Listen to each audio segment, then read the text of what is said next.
Hey Nicole, so I'm trying to film the smudged eyeliner thing underneath the eyes. I was a little interrupted by Spaghetti Monster, so I had to try and start over. So I've already gotten one eye where I've lined it just beneath the waterline, and then actually kind of pretty much on top of the lower lashes. So I've gone over it here like this, made this kind of fat line. Maddox, we don't climb on the... No, we don't climb on the table. Get down. Maddie, get down. Okay. So, yes. So we've already done that. Now what we're going to do... Try to put this back in. I'm taking...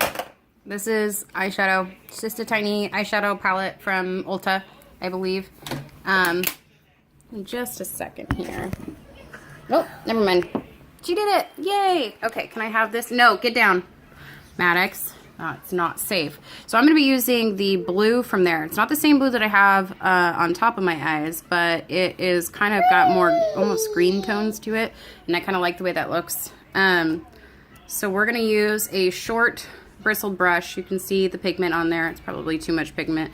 Another thing to know is that I like 100% of the time have fallout. And so, I mean, a lot of people like to start with their eyes so that they don't have to go back through and clean up underneath. I don't really mind. And I have a really hard time pulling an eye look together when my skin doesn't look good. Like it doesn't look, I don't know. I have a hard time feeling inspired. Okay, so here we go. Let's try this. So pigment, short bristled brush. This is another cheapie. This is an e.l.f. And I start from the corner all the way out. And I go underneath the curve.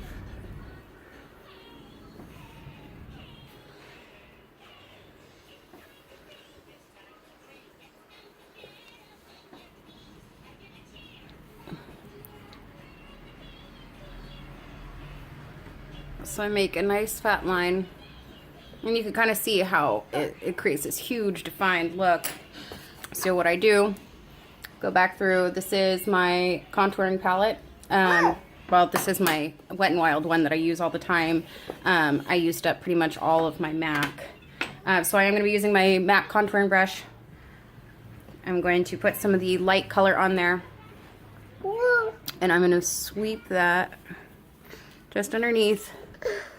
And I'm gonna kind of, woo!